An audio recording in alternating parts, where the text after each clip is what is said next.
പ്രായമായിട്ടുള്ള ആളുകൾ മാറിപ്പോവുകയും എതിർപ്പുകളിൽ പോയി മത്സരിക്കുകയും ചെയ്ത ഈ സാഹചര്യത്തെ എങ്ങനെയാണ് കാണുന്നത്? ഇല്ല, ഇതിൽ ഞങ്ങള് തോൽവി കേരളത്തിൽ ഞെട്ടിച്ചതാണ്. പക്ഷെ അതിൽ ഓരോ അസംബ്ലി മണ്ഡലത്തിലെയും തോൽവി എത്രത്തോളം ഞെട്ടലിന്റെ ഗ്രേഡ് കൂടി കുറഞ്ഞു, അത്തരത്തിലുള്ളൊരു പരിശോധന അളവ് ഞങ്ങൾ എടുത്തിട്ടില്ല.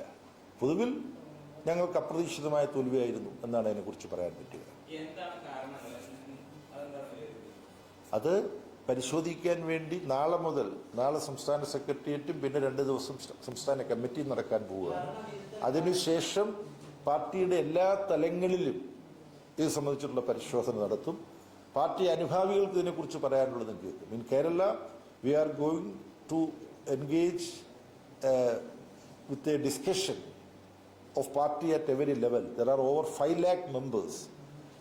All the party members are in one party unit or other, either in the branch, LC, like that. All committees are going to meet. We would also listen to our sympathizers as to what went wrong according to them, which led to this defeat. And after having listened to everybody, party would again meet in the first week of June.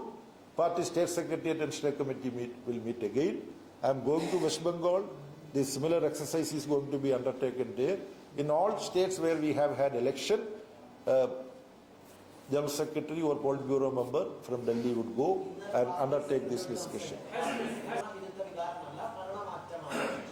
ഇത് സംബന്ധിച്ച് പല അഭിപ്രായങ്ങളും വന്നിട്ടുണ്ട്. Polit ബ്യൂറോയിലെ 16 പേരിരുന്ന് ചർച്ച ചെയ്ത് എത്തിച്ചേർന്നത് അവസാന വാക്കല്ല. സംസ്ഥാന കമ്മിറ്റി അംഗങ്ങളോട് ഇതുവരെ ചർച്ച ചെയ്തിട്ടില്ല. കേരളത്തിൽ പാർട്ടിയുടെ നേതൃത്വം എന്ന് പറയുന്നത് സംസ്ഥാന കമ്മിറ്റിയാണ്. ആ സംസ്ഥാന കമ്മിറ്റി ഇലക്ട് ചെയ്ത ഒരു നിർവാഹക സമിതിയാണ് സെക്രട്ടേറിയറ്റ്. കേരളത്തിൽ സെക്രട്ടേറിയറ്റ് ഇതുവരെ കൂടിയുള്ളൂ. 13-14 തീയതികളിൽ സംസ്ഥാന കമ്മിറ്റി യോഗം ചെയ്തു. അവിടെ കൂടുതൽ അറിയാൻ കഴിയും. ജില്ലാ കമ്മിറ്റിയിലേക്ക് പോകും. അപ്പോൾ ഞങ്ങൾ തിടുക്കപ്പെട്ട് എന്തെങ്കിലും നിഗമനങ്ങളുമായിട്ട് പുറത്തു വരുന്നില്ല. നിങ്ങൾക്ക് പാർട്ടിയിൽ വിശദമായ ചർച്ച നടത്തി കഴിയുമ്പോൾ ഇത് സംബന്ധിച്ച നിഗമനങ്ങൾ എന്താണ് അത് നിശ്ചയമായും മാധ്യമങ്ങളുമായിട്ട് ഞങ്ങൾ ഷെയർ ചെയ്യും.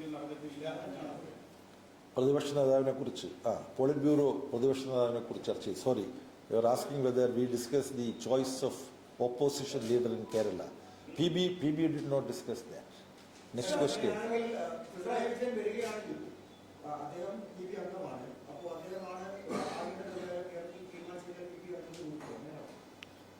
അതിനെക്കുറിച്ച് ചർച്ച നടക്കേണ്ട സ്ഥലത്ത് ചർച്ച എന്ന തീരുമാനം വരുമ്പം ഞങ്ങൾ ഉചിതമായ തീരുമാനം എടുക്കും, നിങ്ങളെല്ലാം അറിയിക്കുകയും ചെയ്യും. ഇപ്പം എങ്ങനെ ഇതെല്ലാം തീരുമാനിക്കാൻ ബന്ധപ്പെട്ട ഘടകങ്ങളുണ്ട്. ആ ഘടകങ്ങൾ ചർച്ച ചെയ്ത് തീരുമാനിക്കും. ഘടകമാണ്, വ്യക്തികളല്ല ഇത് സംബന്ധിച്ച് തീരുമാനിക്കുന്നത്.